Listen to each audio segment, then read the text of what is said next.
Hello everyone, আমি হলাম আলাপন গুহ রায়। আজকে এই মুহূর্তে আমি রিলেটিভিস্টিক কোয়ান্টাম মেকানিক্সের এক্সপ্লেইন করব। স্যারের নোটটা আমাদের ডিসক্রিপশানে আপলোডেড থাকবে অ্যালংসাইড উইথ দ্য এক্সপ্লেনেশন। এক্সপ্লেনেশনটা আমার নিজে হাতে লেখা হ্যান্ড রিটেন নোট, ওটাও দেওয়া থাকবে। যদি কারোর অসুবিধা হয় তো দুটোই দেখে নিতে পারে। So I hope you will like the video. আর বেশি দেরি না করে লেটস স্টার্ট।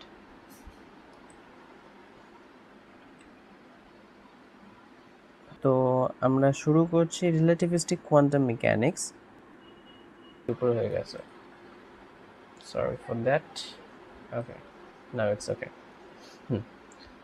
তো রিলেটিভিস্টিক কোয়ান্টাম মেকানিক্সের মেইন স্ট্রাকচার যেখান থেকে আমরা শুরু করছি সেটা হলো, আমরা রিলেটিভিটি যখন করেছি তখন আমরা এটা জেনেছি যে যে কোনো ইকুয়েশন, ম্যাথামেটিক্যাল ইকুয়েশন যেটা একটা ফিজিক্যাল সিগনিফিকেন্স আছে, নাও এই সকল ইকুয়েশনসগুলো যখন আমরা একটা ফ্রেম চেঞ্জ করছি, একটা ইনার্শিয়াল ফ্রেম থেকে একটা অন্য ইনার্শিয়াল ফ্রেমে যাচ্ছি, মানে সোজা কথা লরেন্স ট্রান্সফরমেশন ঘটাচ্ছি, তখন আনচেঞ্জ থাকার কথা, মানে টুটসে কোভেরিয়েন্ট থাকার কথা।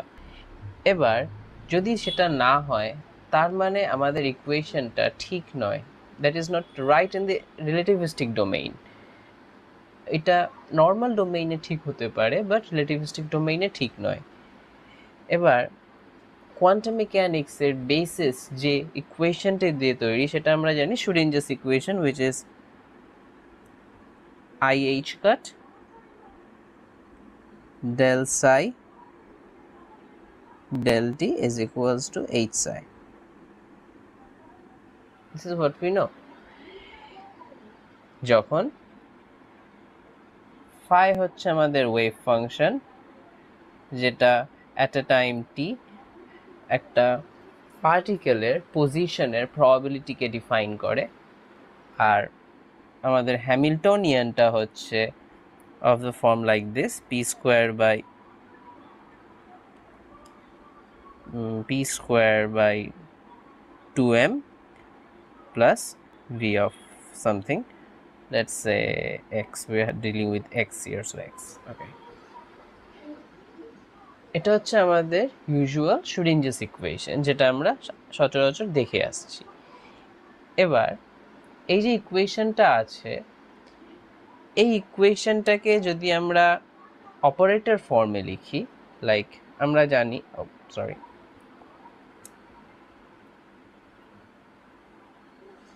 যে পি যে জিনিসটা, পি যে মোমেন্টাম, এর অপারেটর ফর্মে আমি যদি লিখি তাহলে এটা হয়ে যাচ্ছে IH কাট ডেল। তাহলে এই ইকুয়েশনটাকে যদি ফুললি, মানে আমাদের এখানে যে IH cut del phi del psi del t এই টার্মটা রয়েছে, এটা অপারেটর ফর্মের থেকে আসে। That was in reality E psi এর অপারেটর ফর্ম হচ্ছে IH cut del del t, তার জন্য ওটা IH cut del del t psi হয়েছে। এবার আমরা পি যে মোমেন্টামটা রয়েছে আমার এই হ্যামিল্টনিয়ানটার মধ্যে, P square by 2m P, তো এই পিটাকেও আমরা অপারেটর ফর্মে কনভার্ট করছি। তাহলে কি হয় দাঁড়ায় শেষমেশ, that will be IH cut del psi del t is equals to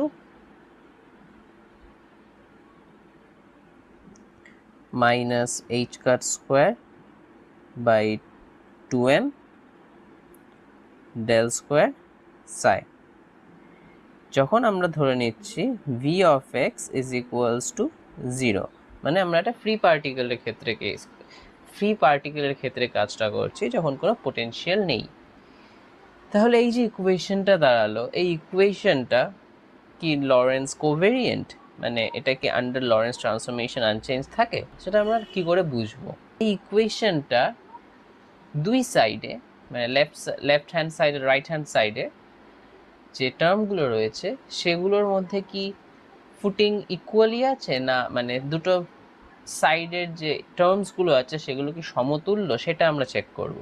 এটা অনেকটা ডাইমেনশনাল অ্যানালিসিসের মতন, যখন আমরা করতাম যে একটা ইকুয়েশনের বোথ সাইডের ইকুয়াল সাইনটার বোথ সাইডের যে টার্মসগুলো থাকবে সেগুলোর ডাইমেনশনালিটি সেম হওয়ার দরকার, সেরকমই এখানে আমরা দেখতে পাচ্ছি যে এটার লেফট হ্যান্ড সাইডে আছে IH cut del psi del t, এটা একটা লিনিয়ার টার্ম, আর অপর সাইডে রয়েছে del square psi which is a quadratic term. তার মানে আমরা বলতে পারি যে এই যে ইকুয়েশনটা আছে এটা স্পেস টাইমের ইকুয়াল ফুটিংয়ে নেই।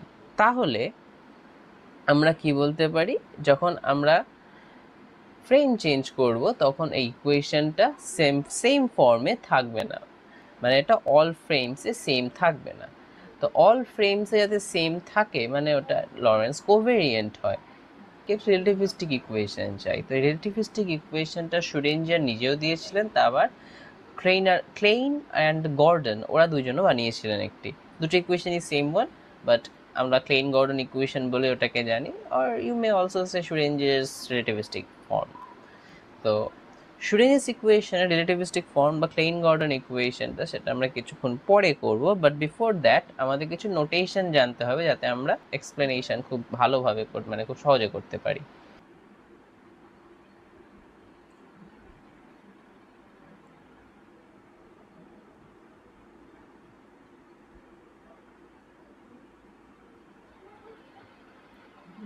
সো নোটেশনগুলো কি কি? নোটেশনটা হচ্ছে আমাদের কিছু টেন্সোরিয়াল নোটেশনস। তো আমরা কিছু জানা জিনিসও রয়েছে, যেরকম তো আমরা ধরলাম আমাদের কাছে দুটো ভেক্টর রয়েছে, একটা হলো এ আর একটা হচ্ছে বি। তাহলে এ আর বি এর যখন আমরা ডট প্রোডাক্ট করাবো তখন ওটাকে আমরা লিখতে পারি এইভাবে এআই বিজে ডেল আইজে, বা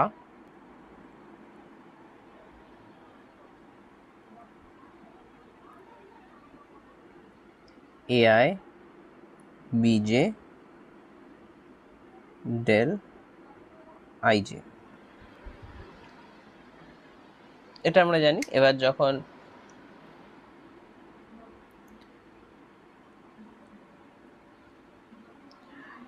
I is equals to j, del হচ্ছে আমাদের 1,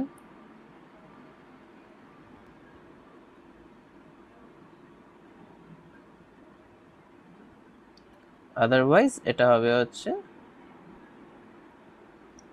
0। তো এটা আমাদের জানা আছে। এবার আমরা সাধারণত এই যে সকল ভেক্টরের কাজগুলো করে থাকি সেখানে আমরা যে কোঅর্ডিনেট সিস্টেমগুলো নিয়ে কাজ করি তার মধ্যে একটা হচ্ছে কার্তেশিয়ান কোঅর্ডিনেট সিস্টেম। এবার কার্তেশিয়ান কোঅর্ডিনেট সিস্টেমে আমরা জানি আমাদের টোটাল অ্যাক্সেস হচ্ছে 3টে, এক্স ওয়াই জি। এবার এক্স ওয়াই জি এর সাথে আমরা যদি এটা হচ্ছে স্পেসের ডিমেনশনসগুলো। এবার এক্স ওয়াই জি কার্তেশিয়ান সিস্টেমের এই ইয়েগুলোকে আমরা বাকি আলাদা সিস্টেমসগুলোতেও কনভার্ট করে নিই, বাট ইন রিয়ালিটি আর সব হচ্ছে স্পেসের ডিমেনশনস। আর একটা কি আছে আমাদের এখানে, টাইম।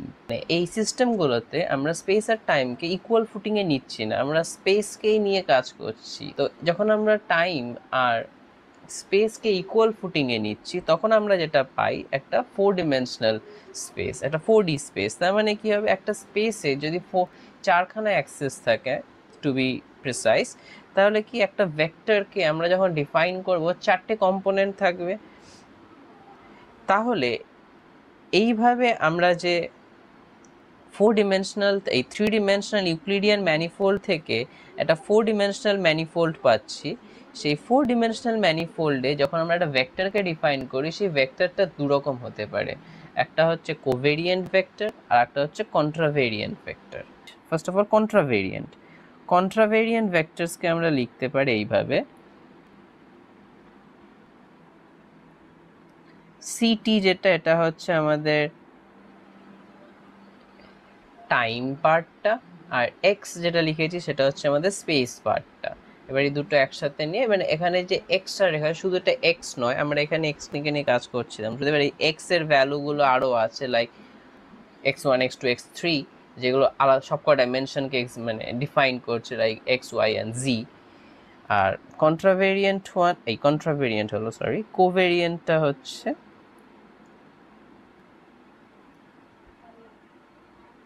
ct minus x. নাও নিউ যে ভ্যালুটা আছে, নিউর ভ্যালুটা হতে হবে হচ্ছে 0 1 2 3 মধ্যে।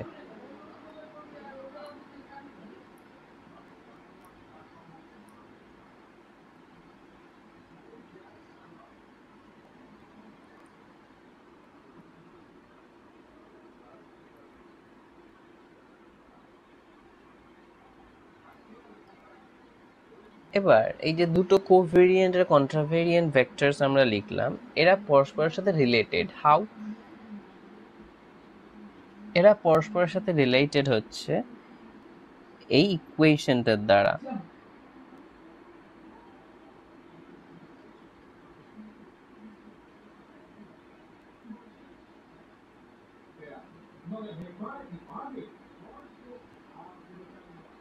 আর এই ইকুয়েশনটার দ্বারা।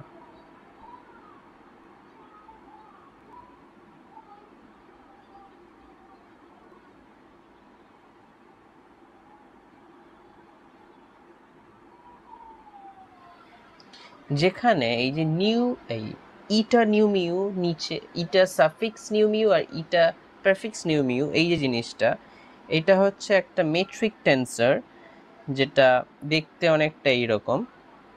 এদের দুজনের ফর্মটা সেমই, একই রকম দেখতে। সেটা আমি এইটা বলি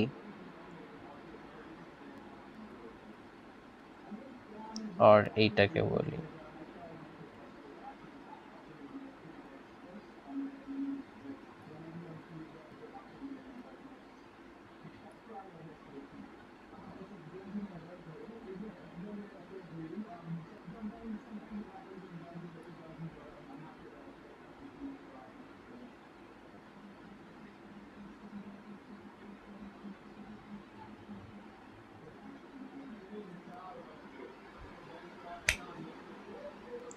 দিস ইজ দ্য ফর্ম। তো এর কিছু প্রপার্টিজ রয়েছে, like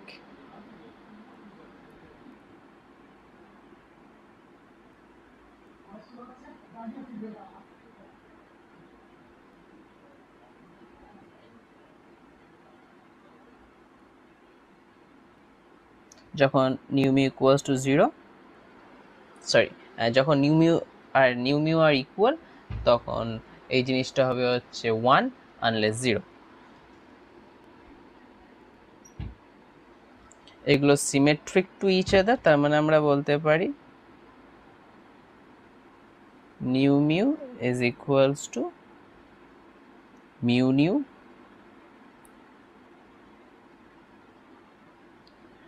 and similarly new mu is equals to mu nu.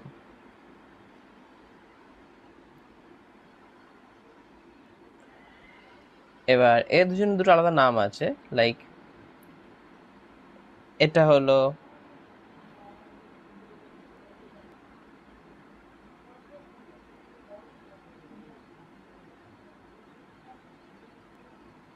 contravariant matrix tensor,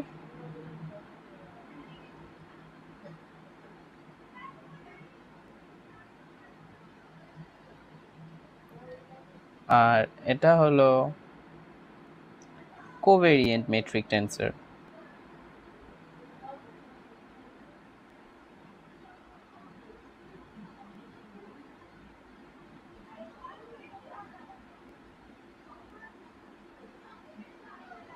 এবার মেট্রিক, এই আমাদের টেন্সর নোটেশনের মাধ্যমে আমরা ডট প্রোডাক্টকে কিভাবে লিখব। লেটস সে, মানে আমরা লিখতে পারি এই জিনিসটা, যে একটা কন্ট্রাভেরিয়েন্ট ভেক্টর আছে যেটা হচ্ছে সামথিং লাইক দিস। এ নটটা আমাদের টাইম পার্টকে ডিফাইন করছে, এ ভেক্টরটা আমাদের স্পেস পার্টকে ডিফাইন করছে।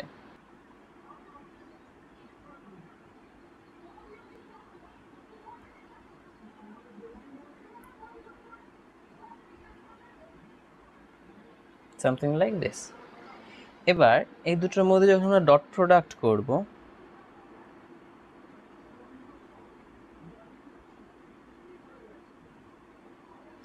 আমরা যেটা পাবো সেটা হচ্ছে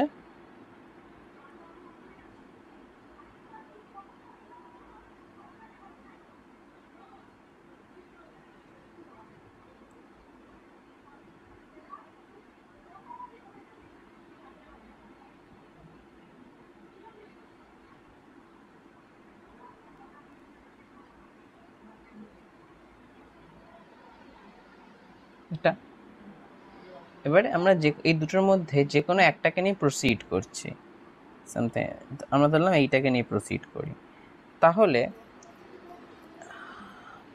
এটা গুণ করতে গেলে মানে নর্মাল মাল্টিপ্লিকেশনের আগে আমাদেরকে দুটো কোভেরিয়েন্ট, একটা কোভেরিয়েন্ট আর একটা কন্ট্রাভেরিয়েন্টের মাল্টিপ্লিকেশন সম্ভব নয়। তাহলে আমাদের কি করতে হবে, দুটোকে সিমিলার করতে হবে, মানে যে কোনো একটাকে কনভার্ট করতে হবে আরেকটাতে। তাহলে আমি ফার্স্টেরটাকে করি, কনভার্ট করলে আমি কি পাবো, একটা মেট্রিক টেন্সর, তারপরে একটা কোভেরিয়েন্ট ভেক্টর আর একটা কোভেরিয়েন্ট ভেক্টর। এবার আমাদের যে আগে এই যে এখানে যে ম্যাট্রিক্সটা রয়েছে, এই ম্যাট্রিক্সটার থেকে আমরা দেখতে পাচ্ছি, তাহলে যখন মিউ নিউ ইকুয়ালস টু 0, মানে ইটা 0 0, যেটা মানে আমরা কি পাচ্ছি, I should write it perfectly, একটা হবে ইটা 0 0,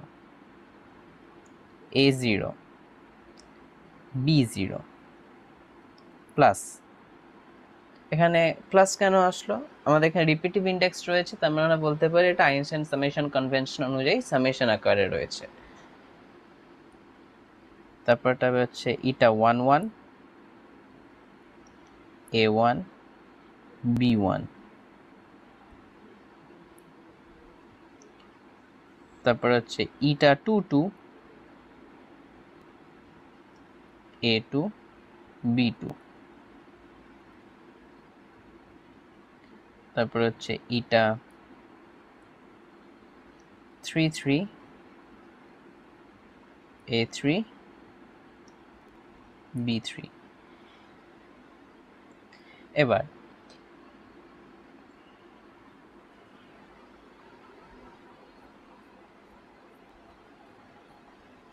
ইটা 1 ইটা 0 0 হচ্ছে আমাদের 1, তাহলে আমি বলতে পারি এটা হচ্ছে a0 b0 প্লাস, বাকিটা কি পড়ে থাকবে, সবগুলো মাইনাস, তাহলে আমি মাইনাসটা কমন নিয়ে নেওয়া উচিত আগে, minus a1 b1 plus, okay no problem with it, plus a3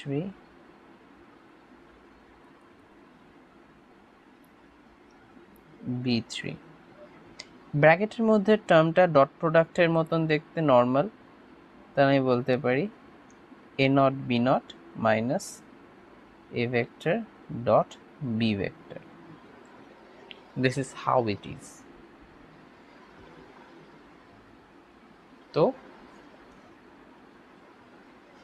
মোটামুটি এইটুকু নোটেশন সম্পর্কিত জ্ঞান আমাদের থাকলে আমরা ক্লেইন গর্ডন ইকুয়েশনের টার্ম কীভাবে কী করছি সেটা আমরা বুঝতে পারবো, বাকি পার্টগুলো কীভাবে কী করছি আমরা সেটা বুঝতে পারবো। এবারে মেইন আসল পার্টটা শুরু করা যাক।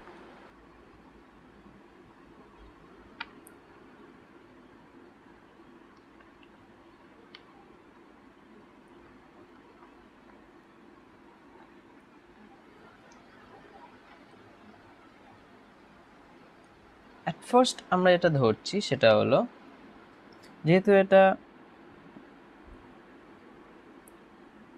ফ্রি পার্টিকেল, তাহলে হ্যামিল্টনটা হচ্ছে আমাদের এরকম দেখতে, ই এর সমান, আর it will be p square by 2m। তারপরে আমরা জানি তাহলে শ্রোডিঞ্জার ইকুয়েশনটা আমাদের দেখতে হবে হচ্ছে IH cut let's say del psi sc by del t সমান সমান minus h cut by 2m del square psi sc। তো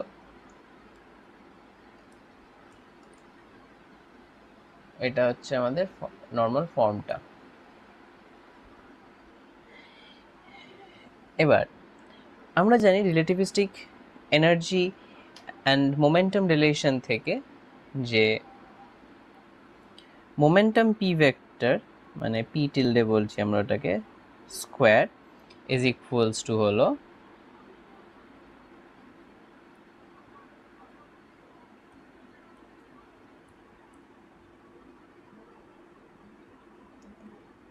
e square by c square minus p square is equals to m square c to the power wait, is it the m square c square?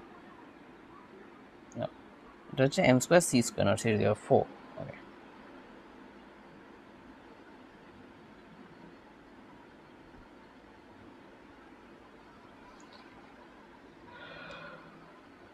এবার P tilde square, তার মানে এই P tilde স্কোয়ারকে আমরা কীভাবে লিখতে পারি? এটা একটা 4 ভেক্টরের স্কোয়ার, তার আমরা এটাকে বলতে পারি পি আলফা, মানে আমরা এটাকে লিখতে পারি এইভাবে eta alpha beta p alpha p beta, মানে এটা শেষমেশ হয়ে দাঁড়াবে হচ্ছে p naught square minus p dot p. Now p naught যে পার্টটা রয়েছে এটা কি বোঝাচ্ছে না, পি নটটা হচ্ছে আমাদের এনার্জি পার্টটা, মানে আমরা এখানে যে আগে দেখেছি, মানে শুটস এটা লেখা উচিত পি টিল্ডে যেটা, সেটা কীরকম ই বাই সি কমা পি, এটা হচ্ছে ই বাই সি কমা পি। তাহলে আমরা যখন পি স্কোয়ার মানে তাহলে আমরা বলতে পারি পি নটটা হচ্ছে আমাদের ই বাই সি টার্মটা, পি টার্মটা হচ্ছে minus I H cut del. তাহলে অ্যাট দ্য এন্ড আমরা বলতে পারি পি টিল্ডে স্কোয়ার যেটা, সেটা সমান সমান হচ্ছে আগের রিলেশনটা থেকে H cut square C square del square del T square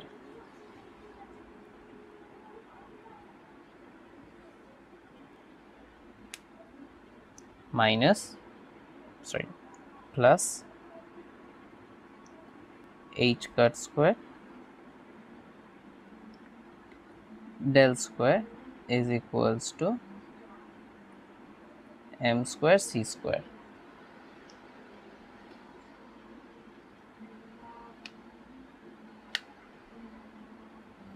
এবার এই টার্মটা কোথা থেকে আসলো? এই টার্মটা হচ্ছে আমরা জানি যে ই এর অপারেটর ফর্ম কি, ই এর অপারেটর ফর্ম হচ্ছে I H cut del del T. তাহলে সেই জিনিসটাকে যদি আমরা এখানে E square by C square জায়গাতে বসিয়ে দিই, তাহলে আমরা এই জিনিসটাই মানে এই ভেরি টার্মটাই পাবো। আমরা যে জিনিসটা পেলাম এবার, এই minus h cut square by c square del t square plus h cut square del square is equals to m square c square। এই ফুল জিনিসটা ইকুয়েশন মানে ইকুয়াল সাইনের এই পাশে আর ও পাশে জিনিসটা কি একটা অপারেটর, তাহলে এটা অপারেটর ইকুয়েশন। তো এই অপারেটর ইকুয়েশনটার বোথ সাইডে আমরা মানে এই অপারেটর ইকুয়েশন দুটোকে আমরা সাই কেজির ওপরে, মানে আমরা বলছি সাই কেজি, যেটা হচ্ছে আমাদের clan-Gordon wave function, just for to understand আমরা এই নামগুলো ধরেছি, উপরে অ্যাক্ট করাচ্ছি, তাহলে আমরা যেটা পেয়ে যাবো সেটা হচ্ছে ক্লেন-গর্ডন ইকুয়েশন। নাও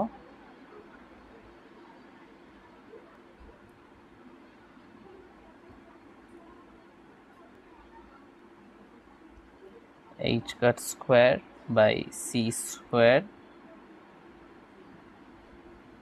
del del t square square minus del square কার উপরে অ্যাক্ট করছে না, আমরা বললাম সেটাকে KG x comma t is equals to m square C square psi KG x comma t. এবার এইচ কাট স্কোয়ারটাকে আমরা ওই সাইডে পাঠিয়ে দেব ইকুয়েশনের, মানে রাইট হ্যান্ড সাইডে, মাইনাসটাকেও সিমিলারলি তাহলে আমাদের কাছে যেটা অ্যাট দ্য এন্ড এসে দাঁড়াবে সেটা হচ্ছে 1/c² del square del t square minus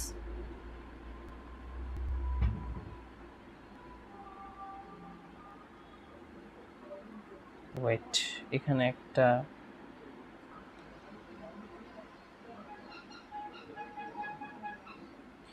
এই জায়গাটাতে একটা not I but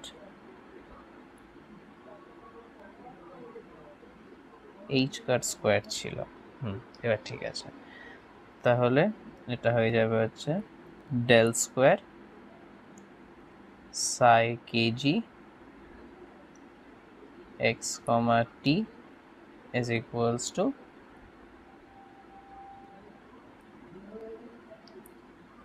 m square c square h cut square minus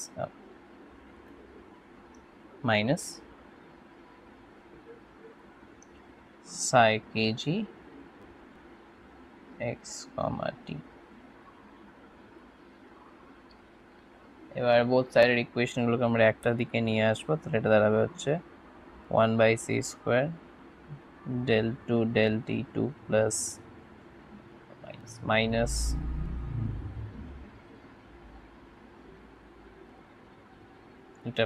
এটা প্লাস হবে, এটা প্লাস হবে del square plus psi kg plus m square c square by h cut square psi kg equals to 0। এই যে ইকুয়েশনটা আমাদের বেরোলো,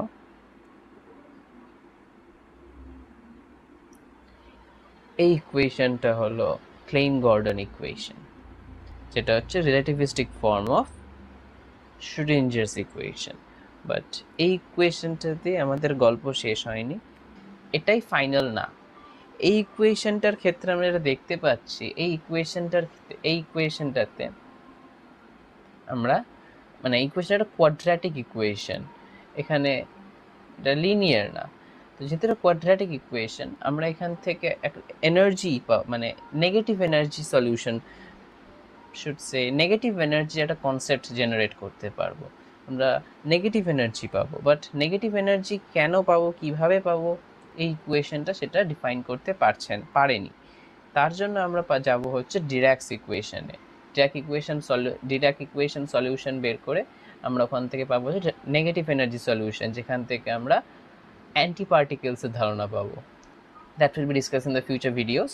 so আচ্ছা, যদি তোমাদের এই ভিডিওটি ভালো লেগে থাকে, যদি এটা হেল্পফুল হয়ে থাকে, তাহলে don't forget to like, comment and share as well.